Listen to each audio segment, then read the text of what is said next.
नमस्कार साथियों, स्वागत है आपका हमारे यूट्यूब चैनल में। जैसे कि आप सभी को पता है, हम देख रहे हैं यूजीसी नेट सेट अध्ययन में अ, जो हमारे पाठ्यक्रम में उपन्यास रखे हैं, उनमें से झूठा सच उपन्यास देख रहे हैं। इसके पहले भी हमने इसके बहुत कुछ भाग देखे हैं और पिछले भाग में हमने देखा था कि तारा को जो है नौकरी मिल गई है और वो अब नरोत्तम उसको कहीं और जगह मकान ढूंढ रहा है, रहने के लिए जगह ढूंढ रहा है। तो एक नरोत्तम की सिफारिश से जो मर्सी नामक नर्स है, उसके यहाँ कमरा मिल जाता है और उसकी कुछ शिकायतें हैं, कुछ नियम है, वह बता रही है।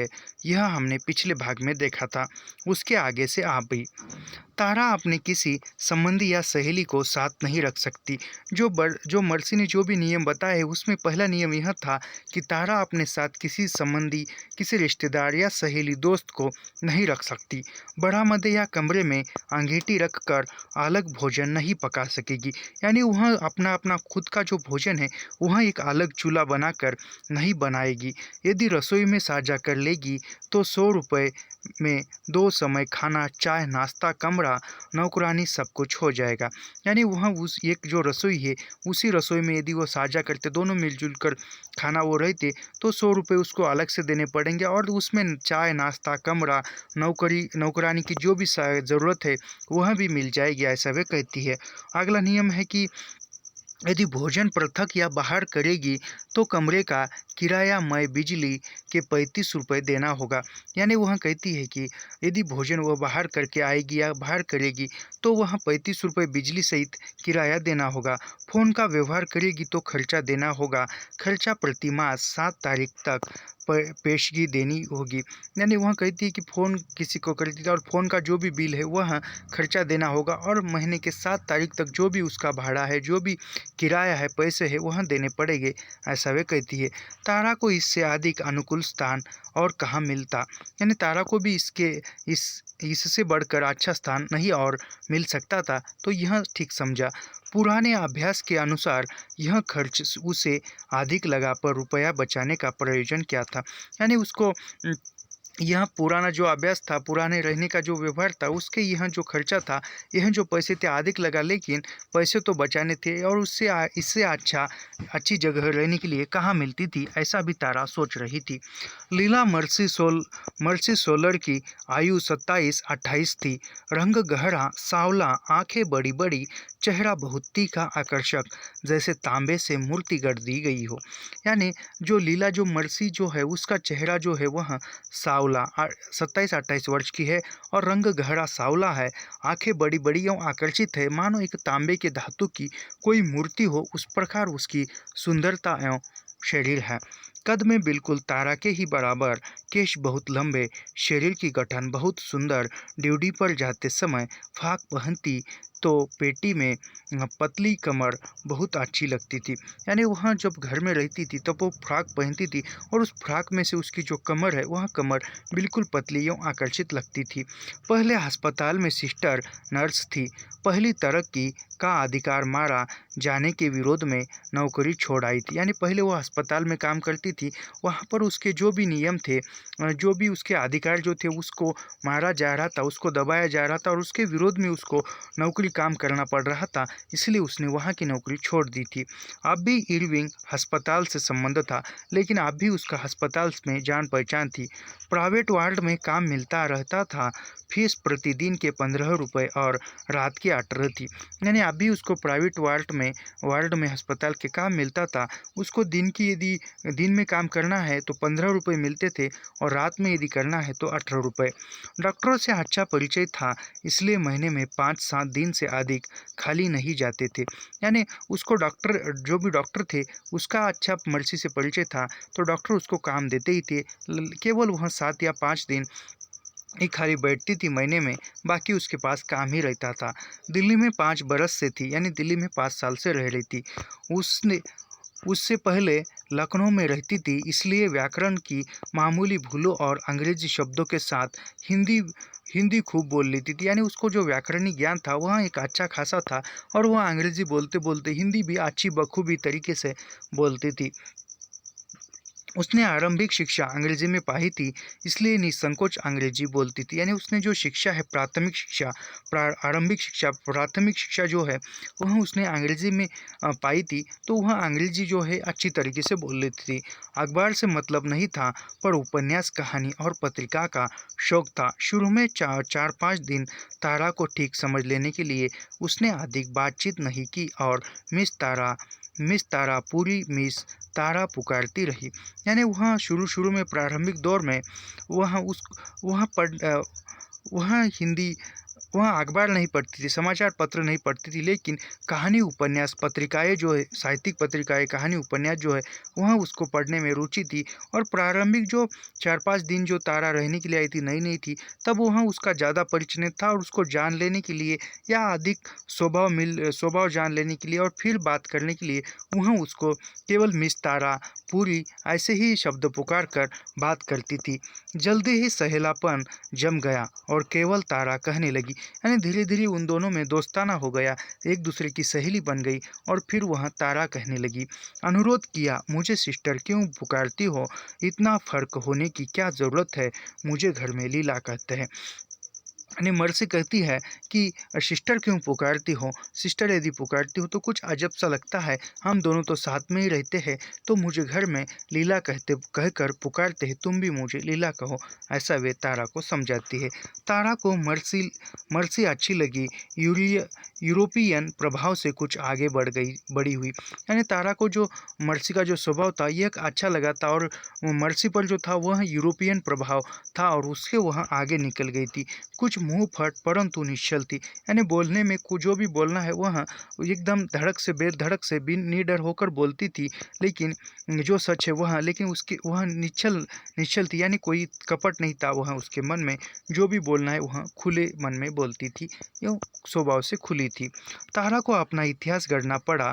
पिछले 1 वर्ष के अति कटु अनुभवों को वह याद नहीं करना चाहती थी। यानी वह तारा को जो है अपनी कहानी, आपके साथ जो भी घटित हुआ वह बताना पड़ा, लेकिन वह तारा जो है वह आपकी इस पर क्या बीती है वह बताना नहीं चाहती थी। शायद वह आप उसके साथ की जो भी बुरी यातनाएँ, जो भी समस्याएँ वह बताकर किसी के सामने वह घृणा का पात्र नहीं बनना चाहती थी या किसी से कुछ सहानुभूति नहीं पाना चाहती थी, क्योंकि उसने सब कुछ वह भोगा है और वह कहानी वह दोबारा नहीं दोहराना चाहती थी। बचपन से अपनी बहन के यहाँ पली थी। लाहौर में एमए कर लेने के बाद से ट्यूटर या गवर्नेंस का काम करती थी। यानी वह बचपन से अपने बहन के पास रहती थी तारा और वह फिर वहाँ पर पढ़ाई होने के बाद फिर ट्यूशन में पढ़ाने जाती या गवर्नेंस का काम करती थी। बहन और जीजा लाहौर से उखड़ कर बम्बई चले गए, उसे यहाँ दिल्ली में नौकरी मिल गई। यानी वहाँ पर विभाजन के बाद बहन और उसका जो जीजा था वह लाहौर से बम्बई चले गए और उसको अब दिल्ली में नौकरी मिल गई है। मर्सी ने सांत्वना दी, अभी तुम्हारी उम्र ही क्या है, 20-21 क्या होती है? यानी मर्सी जो है वह उसको समझाते हुए, सांत्वना देते हुए कहती है, अभी तुम्हारी उम्र ही क्या है, 20-21 तो होगी और वह कुछ भी नहीं है, ऐसा वह कहती है। अच्छी सरकारी नौकरी मिल गई है तो ज़रूर अच्छा पति भी मिल जाएगा। दिल्ली में बहुत चांसेस है, मेरा काफ़ी परिचय है, फुर्सत होने पर तुम्हारा भी परिचय करवाती रहूँगी। यानी वह कहती है कि अभी जो तुम्हारी उम्र भी 20-21 है, तुम्हें सरकारी नौकरी भी मिल गई है और एक अच्छा खासा पति भी मिल जाएगा। दिल्ली में बहुत से चांस होते हैं कि अच्छे रिश्ते मिलने के और मेरा तो काफ़ी परिचय है। वह कहती है, मेरा काफ़ी परिचय है, यदि समय आने पर मैं तुम्हारा भी परिचय करवा के देती हूँ, ऐसा वे कहती है। इतना ही नहीं, जानती हो केवल, और वह कहती है कि जिस परिवार में मैं इस पेशेंट को देखने जाती हूँ वहाँ तो परिचय हो ही जाता है और जो अच्छे खासे पैसे वाले लोग हैं वही केवल वहाँ डॉक्टर को घर बुलाकर फिर वहाँ देते हैं और खर्चा आने जाने का टैक्सी का 18-20 रुपये देने ही पड़ते हैं उनको, ऐसा वे कहती है।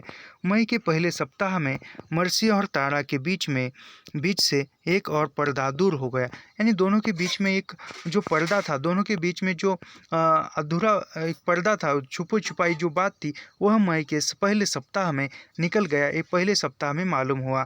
तारा संध्या 5:45 दफ्तर से लौटी थी। यानी वह तारा जो थी 5:45 बजे, यानी 5:45 यानी 5:45 को वह दफ्तर से ऑफिस से लौटी थी।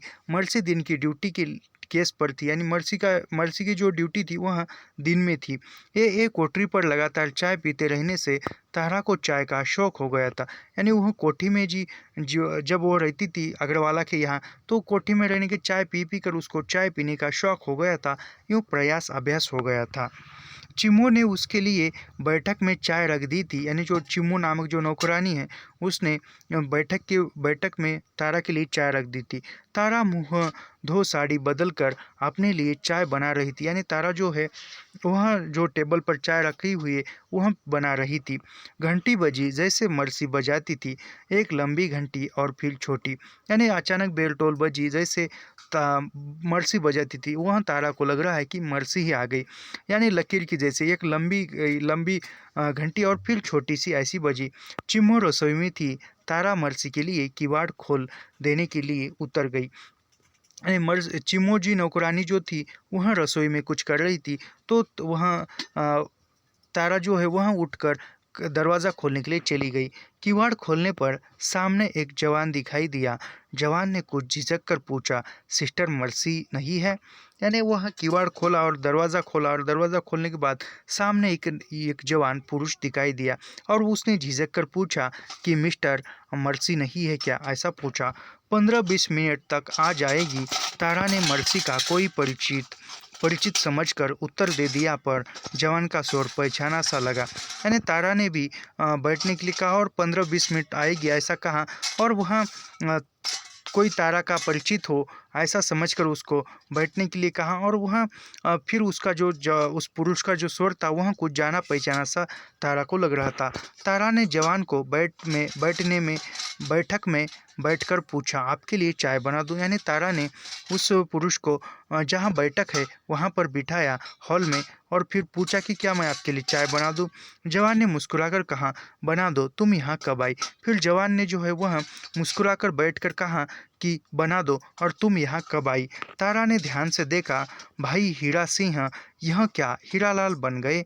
आवाज़ तो पहचानी हुई ही लगी थी।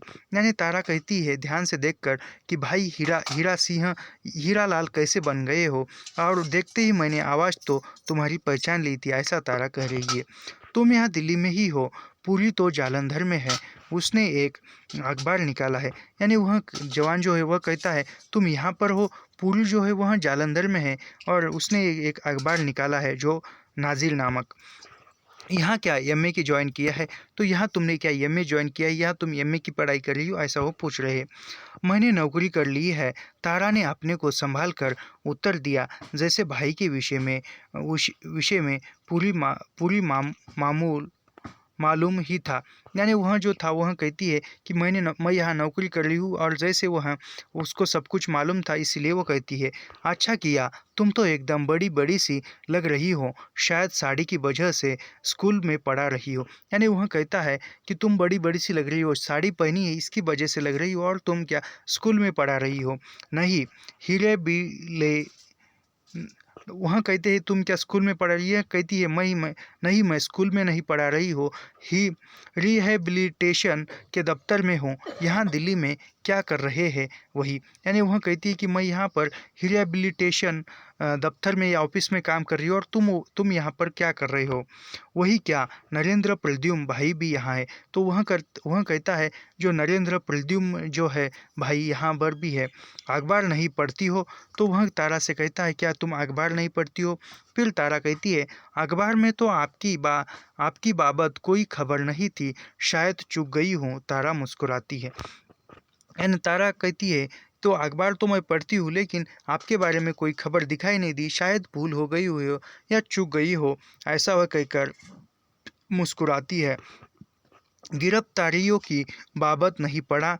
नरेंद्र सिंह अम्बाला में गिरफ्तार हो गया है। यानी वह कहती कि जो गिरफ्तार है उसके बारे में कुछ नहीं पड़ा। जो नरेंद्र सिंह है वह अम्बाला में गिरफ्तार हो गया है। प्रद्युम्न यूजी छिपा हुआ, यानी प्रद्युम्न जो है वह छिपा हुआ है। पार्टी कांग्रेस के बाद से सब जगह गिरफ्तारियां हो रही है। यानी वह कहते कि जो पार्टी जो है कांग्रेस, उसके बाद से सब जो है सब लोग गिरफ्तार हो रहे हैं। बेबे बहन जुबेदा फरवरी के शुरू में लाहौर से यहाँ आ गई है।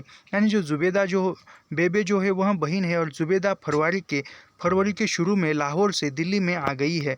प्रद्युम्न से विवाह करके दंडियन इंडियन सिटीजन बन गई है।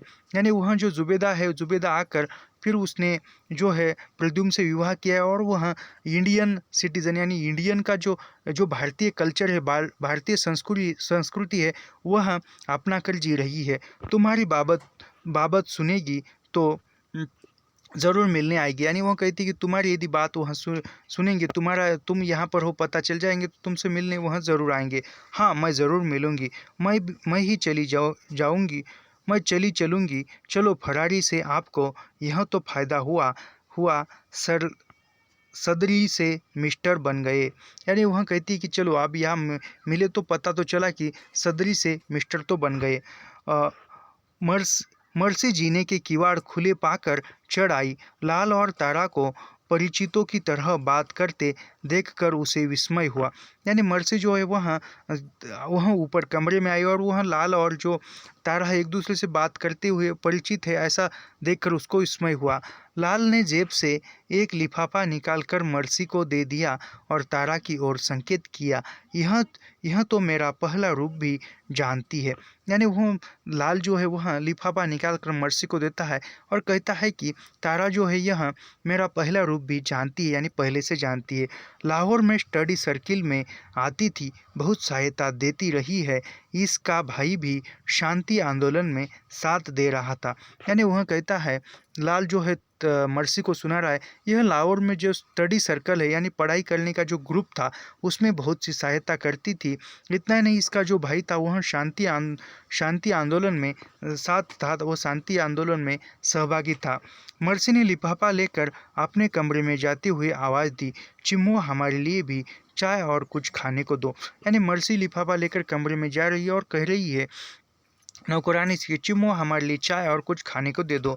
बैठक में लौटी तो मुंह हाथ धोकर बाल ठीक किए और साड़ी पहन ली थी। लाल तार को समझा रहा था। यानी वह बैठक में लौटी, मुंह हाथ धोकर साड़ी वो बदल कर आई है। जो लाल जो है वह तारा को समझा रहा था। बुजुर्वा डेमोक्रेटिक एरो रेवोल्यूशन का हमारे देश में प्रश्न ही नहीं है। यानी जो डेमोक्रेसी जो लोकशाही जो है उसका जो हमारे देश में प्रश्न ही नहीं है। यहाँ पॉलिटिकल पावर फिटुअल या जमींदार क्लारा के हाथ में नहीं है।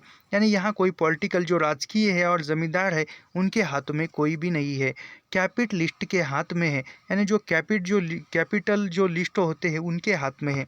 हमारा टैक्स लैंडलेस पेजेंटरी और वर्किंग क्लास से ज़मीन के किसानों मजदूरों को लेकर पॉलिटिकल पावर पर कब्जा करना है। यानी वह लाल कहता है हमारा जो लक्ष्य है, जो कामगार वर्ग है, जो मजदूर वर्ग है, जो सामान्य वर्ग है, उनको बल देना, उनको प्रबल बनाना और फिर जो पॉलिटिकल है राजकीय व्यवहार है उस पर कब्जा बनाना, ऐसा वे कहता है। पॉलिटिकल पावर लेने का तरीका क्या है, तारा ने पूछा। यानी तारा कहती कि पॉलिटिकल पावर लेने का तरीका क्या है, यानी जो राजकीय पाठबल यानी राजकीय मदद लेने का तरीका क्या है, ऐसा वह तारा पूछ रही है। सर्वसाधारण लोग न आपका सिद्धांत समझते हैं न आपके प्रोग्राम को। हमारी गली में सिर्फ 2 आदमी जानते थे कि कम्युनिज्म क्या है, भाई और डॉक्टर प्रभुदयाल। यानी जो कहते हैं जो भी वहाँ पढ़े, जो सिद्धांत है, जो नियम है, वहाँ तो पढ़े लिखे लोग जानते हैं, लेकिन जो सामान्य वर्ग है, जो अनपढ़, जो अज्ञान से दूर है, जो शिक्षा से दूर है, वहाँ पढ़ा भी नहीं है, वहाँ लोग सिद्धांत के बारे में या प्रोग्राम के बारे में क्या जानेंगे। जो वर्ग है, जो इंसान खेत में काम करता है, उसने कुछ पढ़ाई लिखाई नहीं की, वह इंसान किसी का सिद्धांत या किसी का नियम वह कैसे मान लेगा, ऐसा वो कहता है। और कहता है कि मैं जिस गली में रहता हूँ उसमें जो कम्युनिस्ट जो है वहाँ 2 ही लोग जानते थे, उसमें से एक प्रभुदयाल और दूसरा एक था। वे दोनों आपके प्रोग्राम के विरुद्ध थे। यानी वहाँ जो भी प्रोग्राम था उसके विरुद्ध थे। यहाँ हमारे दफ्तर में असिस्टेंट दरबारी लाल कहता है कम्युनिज्म में सिर्फ उन्हीं लोगों को रोटी मिलती है जिसके हाथ में छाले पड़े हो। यानी वह कहता है, जो प्रभुदयाल है, दरबारी लाल जो है, वह कहता है कि वही लोग यहाँ पर जीवित खाना खा सकते हैं जिसके हाथ में छाले पड़े। यानी जो कष्ट करना जानता है, जो काम करना जानता है, वही यहाँ पर जीवित रह सकता है, ऐसा वे कहता है। यहाँ क्लब में 2 बार बातें सुनी हैं। वे लोग कम्युनिज्म का मतलब समझते हैं, सब कुछ लूट लेना और ध्वस्त कर देना। वे आपसे क्या सहानुभूति रखेंगे। यानी तारा कहती है कि मैंने यहाँ पर सुना है, कम्युनिस्ट का मतलब है कि सब कुछ लूट लेना या सब कुछ ध्वस्त करना, ऐसा वे कहती है। और वो कहती है कि वे आपसे कैसे सहानुभूति करेंगे। इस इग्नोसेंस, अज्ञान के खिलाफ हमें फाइट करना है। यानी वो कहता है कि यह जो अज्ञान है, इसके खिलाफ हमें लड़ना है, और जो कम्युनिस्ट है वह उसके ठीक ढंग से क्या है कम्युनिस्ट, वह समझाना है। लाल ने कहा, आपने तो अज्ञान दूर करने से पहले ही क्रांति शुरू कर दी है। शासन की शक्ति से लोगों को कम्युनिज्म समझाएगा। यानी वह कहते हैं कि आपने तो आप आपने तो सब कुछ जान लिया है, अब वह शासन के द्वारा जो कम्युनिज्म क्या है वह समझाएगा। लेकिन लोग आपको वासन शक्ति लेने ही नहीं देंगे। यानी शासन यहाँ पर कुछ सरलता से दिखाई नहीं देता, यह शासन शब्द है। तो वह कहते हैं कि जो वह शासन है, वह शासन आपको वह शक्ति, जो कम्युनिज्म क्या है यह समझाने के लिए वह जो शक्ति है, वह शासन आपको नहीं लेने देगा, ऐसा वह कहते हैं। जिस जनता की भलाई के लिए कम्युनिज्म लाना चाहते हैं, वही आपका विरोध करेगी। यानी जिस जनता के भलाई के लिए, जिस जनता के अच्छाई के लिए आप कम्युनिज्म लाना चाहते हो, वही जनता आपका विरोध करेगी। वे आपका नहीं, गांधी जी के वारिसों का साथ देंगे। यानी वह कहते कि वह आपका नहीं, जो गांधी जी के वारिस है, गांधी जी के जो समर्थक है, उसका साथ देंगे। अंग्रेज़ों के खिलाफ लोगों को विद्रोही बात जचती थी, अपनी सरकार के खिलाफ बगावत उन्हें नहीं चलेगी। यानी जो अंग्रेजी सरकार है, उसके खिलाफ कोई विद्रोह करे या कोई विरोध कदम उठाए, उसके खिलाफ कोई बोले तो वह जचती थी, अच्छा लगता था। लेकिन अपने ही सरकार के खिलाफ कोई बात करना इन लोगों को जचती नहीं थी, अच्छा नहीं लगता था, और वह विरोध करते थे। आपको वैधानिक रास्ते पर चलना चाहिए था। कांग्रेस को लोगों ने कितने बरस में पहचाना। यानी वह कहती है कि आपको जो है वैधानिक, यानी जो भी अच्छे मार्ग है वह अपनाने चाहिए थे। कांग्रेस के लोगों ने कितने बरस में पहचाना, यानी कांग्रेस के जो लोग हैं उसने कितने सालों में पहचाना है। आप एक ही झटके में सब कुछ कर लेना चाहते हैं। बंगाल और मद्रास में आपकी पार्टी इलीगल हो गई है, क्या कर लिया आपने। यानी वह कहती है कि आपकी जो पार्टी है वह तो बंगाल और मद्रास में इलीगल, यानी वह जो भी वह नियम है उसके खिलाफ हो चुकी है, तो आपने क्या किया, वहाँ तो इलीगल हो गई है। तो फिर बिरला टाटा का राज हो जाने दे। मर्सी बोल उठी। तो मर्सी बोलती है कि जो बिरला टाटा जो है उसका राज हो जाने दे, जो भी पैसे वाले हैं उसका राज हो जाने दे, ऐसी मर्सी बोली। तुम्हारा ख्याल है हम लोग समय की प्रतीक्षा करते रहे और कैपिटलिस्ट लोग अपना कब्जा मजबूत कर ले। लाल ने फिर कहा। फिर लाल कहती है कि समीक्षा, यानी जो समय आएगा तब तक हम क्या प्रतीक्षा करते लगे, और जो भी कैपिटलिस्ट है, जो भी जमींदार है, जो भी पैसे वाले हैं, वह दूसरों पर कब्जा कर मजबूती कर लेंगे, ऐसे लाल कह रहा है। तारा ने उत्तर दिया, सर्वसाधारण का हित कैपिटलिस्टों के पक्ष में है या आपके पक्ष में। यानी तारा कहती है कि जो सर्वसामान्य लोग हैं उसका जो मत है, उसका जो हित है, वह कैपिटलिस्टों के पक्ष में है या आपके पक्ष में। जनवरी तक आप लोग नारे लगा रहे थे, गांधी जी राष्ट्रपिता है, नेहरू के साथ मजबूत करो। आज नेहरू कैपिटलिस्टों के एजेंट हो गए, लोग चकराएंगे या नहीं।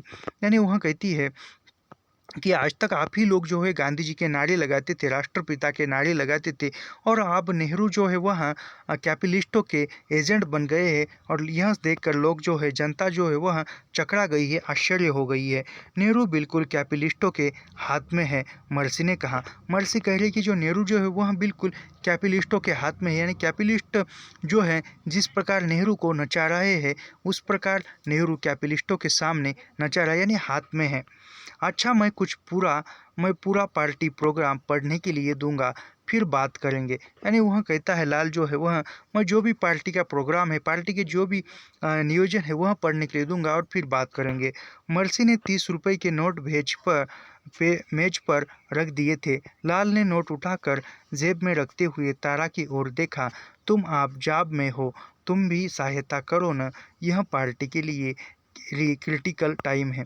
यानी वह कहता है, लाल जो है वह तारा को कहता है, मर्सी जो है वह कुछ 30 रुपए के नोट्स निकाल कर टेबल पर रखती है, मेज पर रखती है। तो वह कहता वह लाल जो है वह नोट्स उठाकर कहता है तारा को, तुम जो है आप दफ्तर में काम पर हो तो तुम भी कुछ सहायता करो। यहाँ जो है यहाँ अभी पार्टी के लिए क्रिटिकल यानी एक नाजुक सा समय है, ऐसा वह कहता है।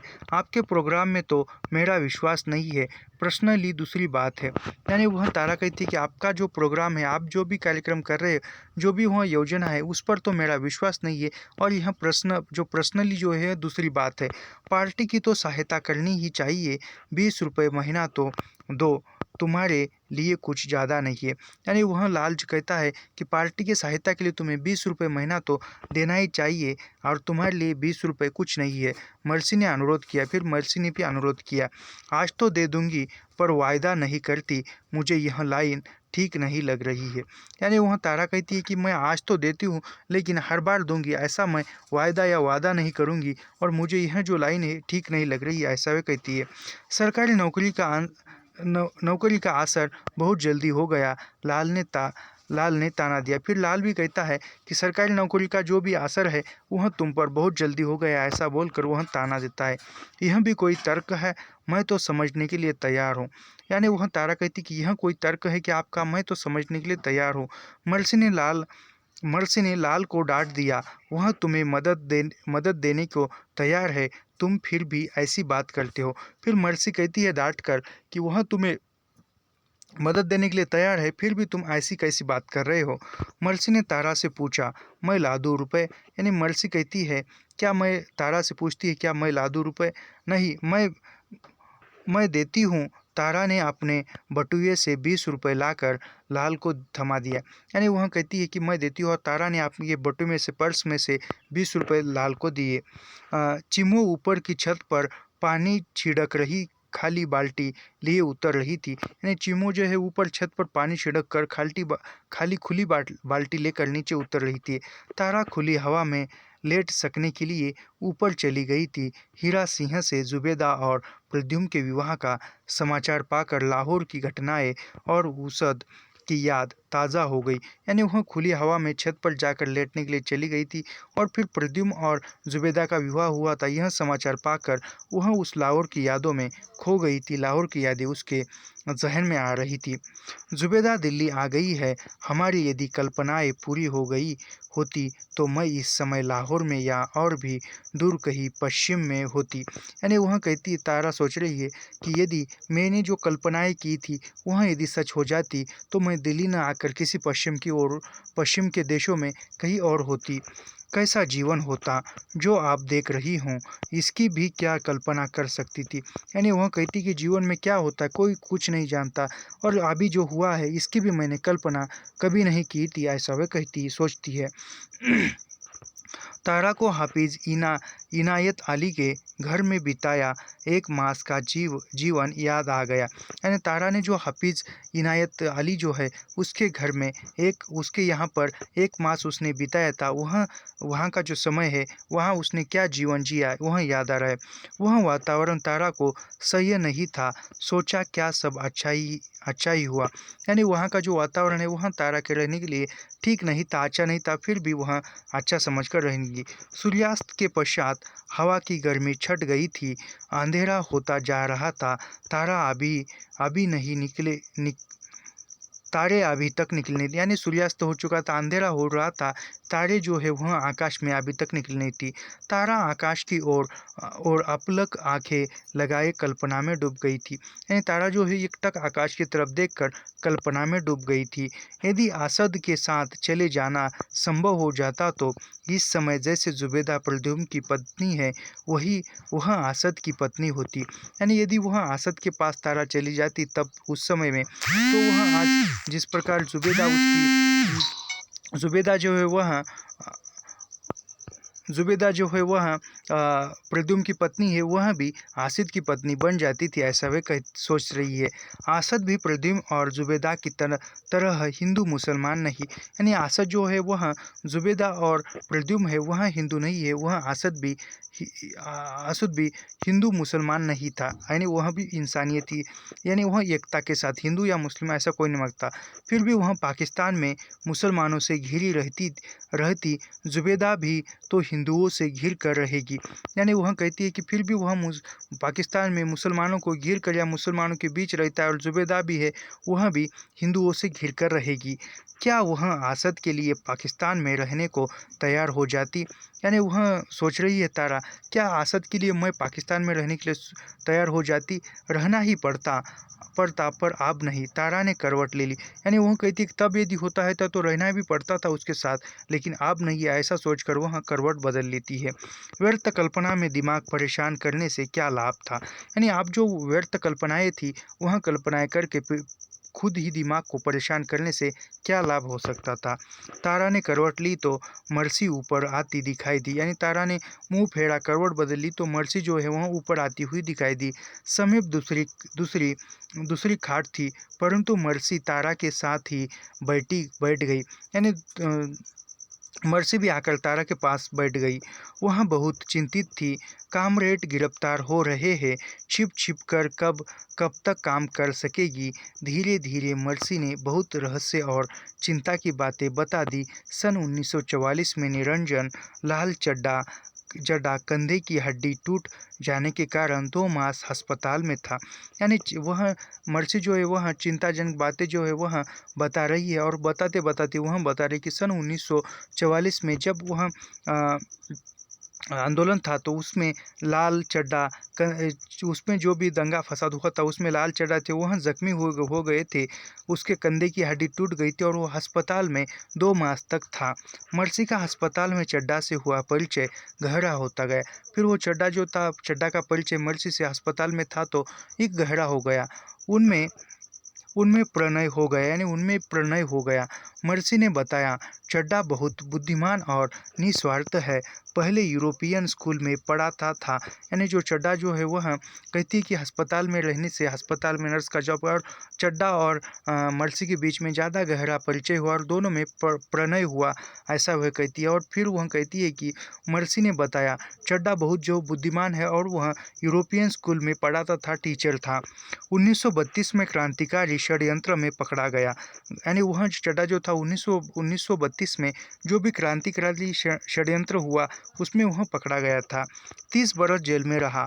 जेल में छूटकर ट्यूशनें करके निर्वाह कर रहा था, यानी वह 30 बरस जेल में रहा और फिर जेल से छूटने के बाद ट्यूशन लेकर उससे आपका खुद की जीविका चला रहा था। कम्युनिस्ट पार्टी का सदस्य और महत्वपूर्ण नेता था। मर्सी और चड्ढा का विचार था अप्रैल में सिविल मैनेजर कर लेंगे, पर चड्ढा को मार्च से ही फरार हो जाना पड़ा था, यानी वह मर्सी और चड्ढा जो था वह कम्युनिस्ट पार्टी का सदस्य था और महत्वपूर्ण नेता था, यानी वो कम्युनिस्ट जो पार्टी था उसके लिए चड्ढा जो था एक महत्वपूर्ण नेता था। मर्सी और चड्ढा का दोनों का विचार था कि अप्रैल में सिविल मैनेजर कर लेंगे, यानी वह चड्ढा को कम्युनिस्ट पार्टी का सिविल मैनेजर करवा देंगे, बना देंगे, ऐसा विचार था। लेकिन उसको फरवरी में भी फरार जाना पड़ा था। उसने पत्र में लिखा था कि मिलने की कोशिश करेगा, यानी उसने चड्ढा ने मर्सी से लिखा था पत्र में कि मिलने की कोशिश करेगा। मर्सी के यहाँ हीरालाल के आने के तीसरे दिन प्रातः तारा दफ्तर के लिए गई तो मर्सी घर पर ही थी, यानी मर्सी जो है वह तीसरे दिन वह तारा जो है दफ्तर गई थी और मर्सी जो थी घर में अकेली थी, और तब वह हीरालाल आता है। उस दिन उसके पास कोई केस नहीं था, यानी उस दिन मर्सी के पास कोई केस नहीं था, खाली था। मर्सी को तारा पर पूरा विश्वास हो गया था। उसने तारा को बता दिया था उसे संदेश की प्रतीक्षा थी, यानी उसने तारा पर विश्वास रखा था और तारा से कोई संदेश की प्रतीक्षा थी। संदेश आने पर वह चड्ढा से मिलने जाएगी, यानी वह तारा को कहा था कि यदि चड्ढा का कहीं से तुमको पता मिलता है तो मुझे बता देना, और तारा पर विश्वास था और उसने तारा को बता दिया था बता दिया था मर्सी ने कि चड्डा का कोई संदेश मिलता है तो मुझे बताएगा, ऐसा वह कहती है। तारा संध्या दफ्तर से लौटी तो जीना चढ़ते ही सामने बैठक में जुबेदा बैठी थी। यानी तारा जो है वह संध्या के समय दफ्तर से लौट रही थी, ऑफिस से लौट रही थी, तभी वह सामने जुबेदा बैठी थी। जुबेदा ने उसे देखते ही गुड़ आलिंगन में ले लिया। दोनों गले लग कर मिली। यानी जुबेदा ने देखकर ही तारा को आलिंगन में लिया, बाहों में भर लिया और दोनों मिली। कुछ देर दोनों आंखों से आंसू भरे मौन रह गई। फिर कुशल मंगल की बात हुई। यानी कुछ देर वहाँ दोनों मिले, एक दूसरे से गले मिले और फिर वहाँ कुछ समय तक रोना हुआ, आंखों से आंसू आए और फिर कुछ कुशल मंगल की बातचीत हुई। जुबेदा ने मर्सी के जाने का प्रयोजन तारा को बताकर कहा, हीरा से तुम्हारी बाबत सुना तो मुझे बहुत विस्मय हुआ। यानी वह कहती है कि जो मर्सी जो है वह जा गई है, ऐसा बताया। और फिर कहती है कि हीरा से मैंने तुम्हारे बारे में सुना तो मुझे विस्मय हुआ। पिछले साल अप्रैल के शुरू में ही शायद तुम्हें देखा था। यानी वो कहती है कि पिछले साल यानी 1 साल बाद आप मैं तुम्हें देख रही हूँ, ऐसा वह कहती है। मई के बाद तो पूरी भाई भी नहीं मिले, पर सितंबर की शायद 28-29 तारीख थी। यानी वह कहती कि मई महीने के बाद पूरी जो है वह भी मिला नहीं, और वह सितंबर में शायद 28-29 तारीख थी, तब ही देखा था, तब से मिला नहीं, ऐसा वो कहती।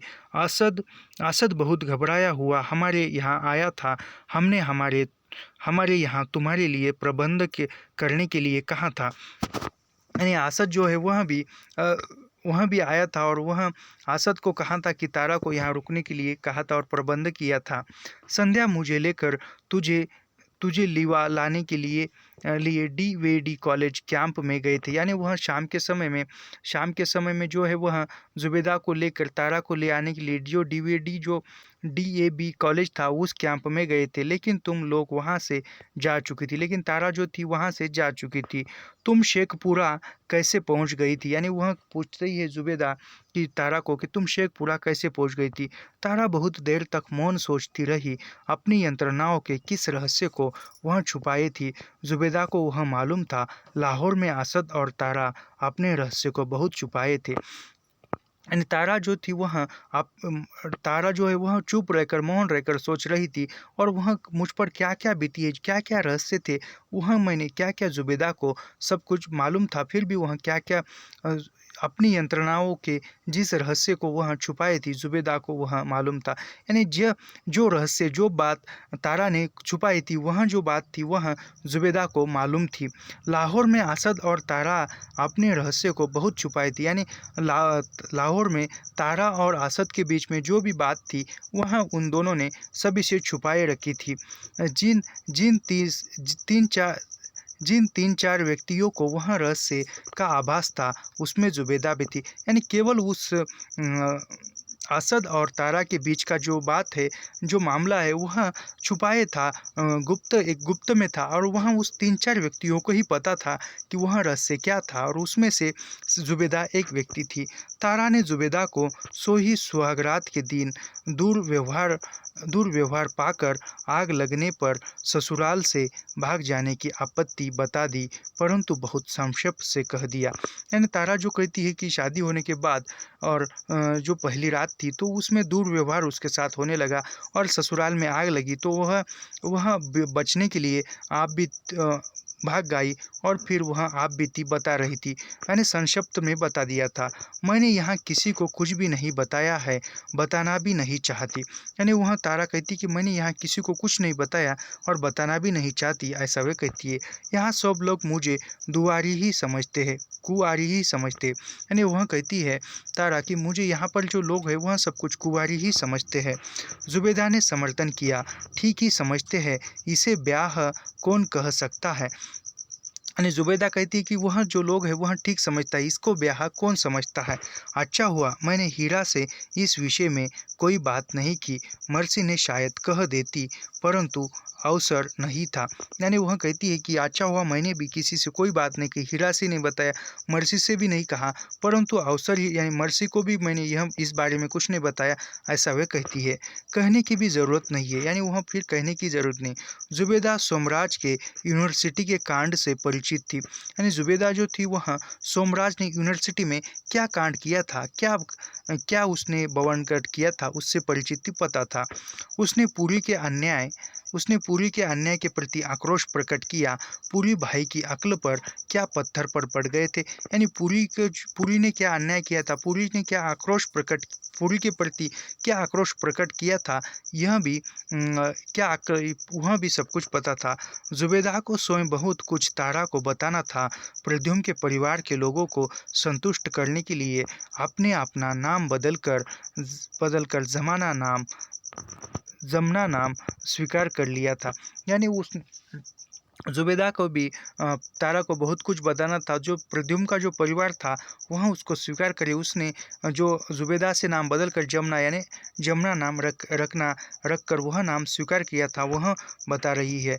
जब तक प्रद्युम्न घर में था वह जुबेदा के प्रति किसी भी प्रकार का भेद देखकर अलग रहने की धमकी दे देता था, परंतु उसके फरार हो जाने पर जुबेदा के लिए ससुराल का व्यवहार असह्य था। यानी जब तक उसका पति जो था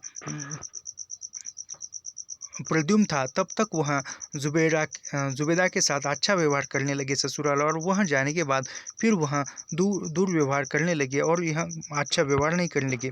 फरार प्रद्युम्न अपनी पत्नी को मिलने आएगा, इस आशा में पुलिस भी उसके पीछे लगी रहती थी।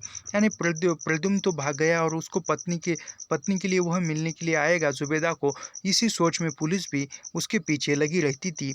वह वर्किंग वीमेंस हॉस्टल में चली गई थी। यानी वह जो थी वह वर्किंग यानी जो काम करने वाली स्त्रियों के लिए हॉस्टल था, वहाँ पर वह चली गई थी रहने के लिए।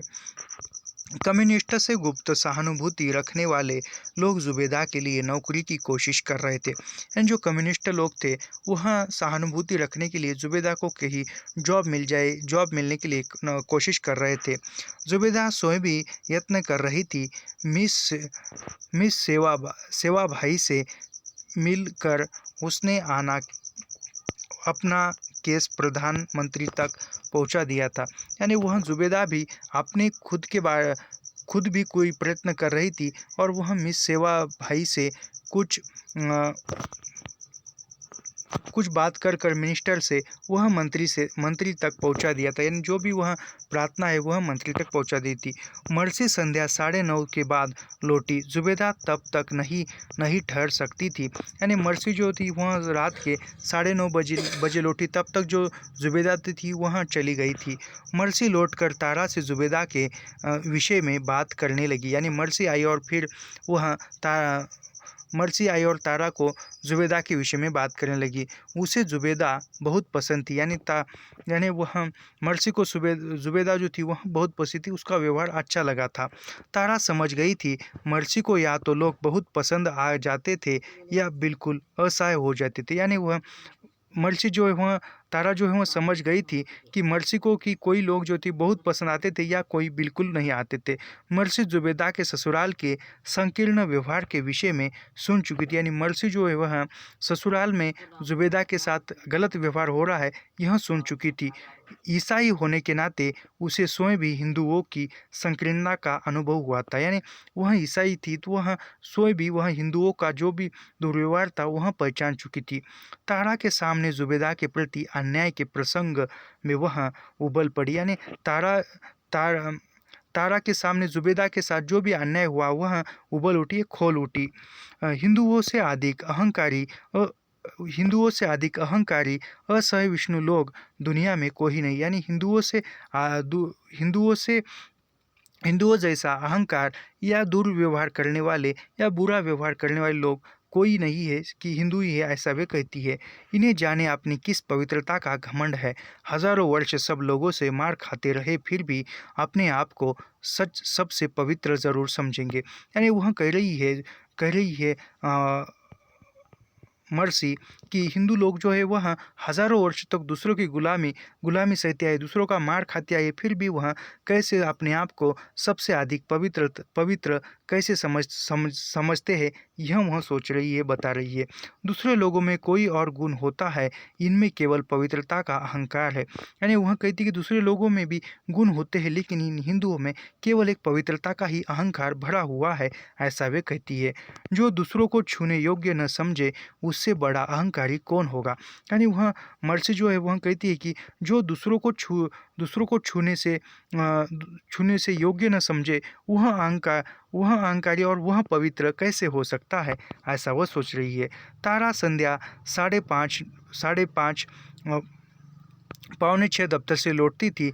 मर्सी घर पर रहती तो 2 बैठक में बैठकर चाय पीती और कुर्सियों पर लुढ़की हुई कुछ देर बातें करती थी। यानी तारा शाम के समय में 5:30 या पौने 6 बजे लौटती थी। मर्सी यदि घर पर है तो दोनों बैठकर चाय पीती थी, दोनों बातें करती थी। कभी कभी मन बहलाव के लिए बुढ़िया नौकरानी चिम्मों को घुसल खाने में कपड़े धो डालने के लिए कह देती और दोनों रसोई में गप लड़ाती हुई कभी पंजाबी कभी मद्रासी खाना बनाने लगती। यानी वहाँ कभी समय मिलता है तो नौकरानी चिम्मो जो थी उसको कपड़े धोने भेजने के लिए फिर रसोई में कभी मद्रासी या कभी पंजाबी खाने का डिश बना देती थी, खाना बना देती थी दोनों। तारा संध्या समय बाहर नहीं जाती थी। यानी तारा जो है वह संध्या के समय बाहर नहीं जाती थी। कभी मर्सी का कोई परिचित आ जाता तो वह उसके साथ चली जाती थी। यानी कभी मर्सी का जो परिचित कोई आता था तो उसके साथ मर्सी चल जाती थी। कभी कोई परिचित आकर घंटे 1.5 घंटे बैठ जाता। मर्सी परिचित के साथ बैठक में बैठी हंसती बात करती थी। यानी कोई मर्सी का परिचित आता तो मर्सी जो है उसके साथ बैठकर बातें करती थी, हंसती थी। तारा अपने कमरे में लेटी हुई पढ़ती रहती। कभी मर्सी तारा को बुलाकर अपने अतिथि से परिचय करवा देती और कुछ बातचीत होती रहती। यानी कभी कोई परिचित आया है तो तारा जो है वह अंदर अपने कमरे में जाकर कुछ पढ़ती थी। तो वह कभी कभी मर्सी जो है तारा को बुलाकर अपने अतिथियों से तारा का परिचय करवा देती थी। नरोत्तम कभी शनिवार की संध्या या रविवार को आता था। यानी नरोत्तम भी कभी शनिवार या संध्या तारा से मिलने आता था। रविवार मर्सी के अतिथि अधिकांश में ड्यूटी के प्रसंग में परिचित हो गए व्यक्ति होते। यानी मर्सी के जो अतिथि थी, जो मेहमान थे, अतिथि थे, वह अधिकांश कौन थे, वह अस्पताल में या ड्यूटी करते समय परिचित हुए ही व्यक्ति होते हैं। कभी कोई डॉक्टर आ जाता तो मर्सी बहुत खातिर करती थी, उनका मन रख कर बहुत आदर से बोलती थी। यानी कभी कोई डॉक्टर साहब यदि आते हैं तो मर्सी जो है उसका आदर करती, अच्छी सी खातिरदारी कर उसके आदर से व्यवहार करती थी। बाद में तारा से कह भी देती, इनकी खातिर तो करनी ही पड़ती है, यही तो केस दिलाते हैं। यानी कि वहाँ कहती है कि डॉक्टर तारा से कि इनकी खातिरदारी तो करनी पड़ती, इनकी वजह से ही केस मिलता है, काम मिलता है, ऐसा मर्सी बताती थी। यहाँ तो केस दिलाते थे, यानी इनसे पहचान से ही काम मिलता है, ऐसा मर्सी तारा को बताती थी।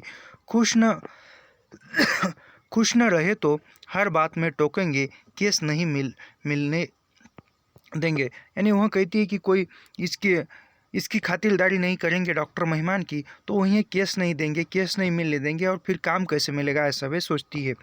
मर्सी प्राय ही नर्सों पर डॉक्टरों के दबाव और अस्पतालों में धांधली की बातें सुनाती करती थी। यानी मर्सी जो है वह नर्सों पर डॉक्टरों के दबाव, यानी जो नर्स होती है काम करने की, उस पर डॉक्टरों का किस प्रकार का दबाव होता है और किस प्रकार अस्पताल में व्यवहार होता है, किस प्रकार अस्पताल में भागदौड़ होती है, यह बातें तारा को सुनाती थी।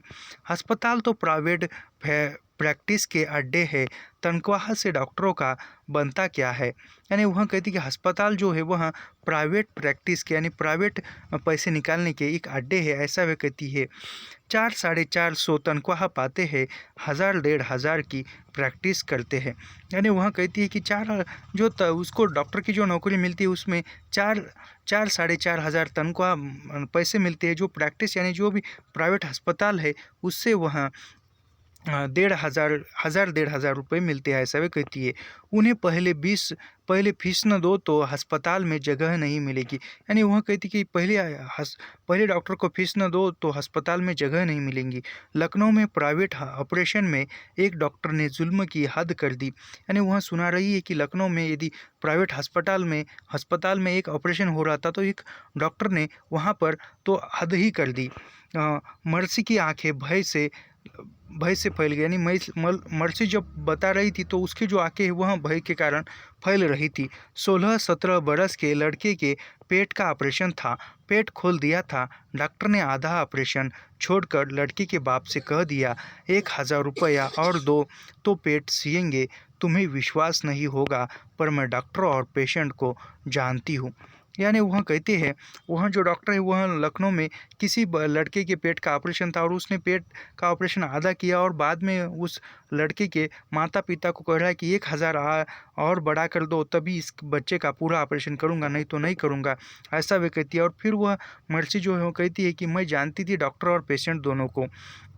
यह लोग तो जल्लाद है। जल्लाद मौत की धमकी देकर पैसा लेते हैं। यानी वह कहती है कि डॉक्टर जो है वो एक जल्लाद के जैसे होते हैं और जल्लाद जो है मौत की धमकी देकर पैसे लेते हैं, ऐसा वह कहती है। गरीब इनसे क्या इलाज कराएगा, इनसे नीच कौन है। यानी वह कह रही है मर्सी कि गरीब इन ऐसे डॉक्टरों से कौन इलाज करेगा, यह तो एक जालिम है, ऐसा वे कहती है।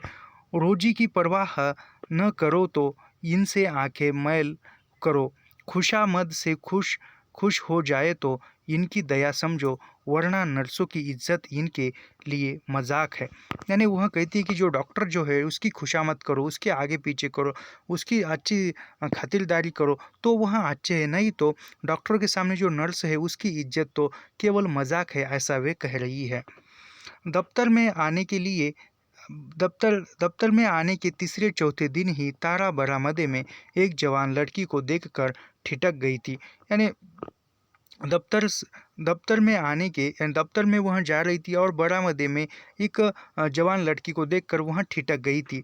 जवान लड़की भी आंखें फाड़े आकाव रह गई थी। उसने पुकार लिया था, तारा बहन जी। यानी उस जवान लड़की ने भी देख कर पुकार लिया था कि तारा बहन जी।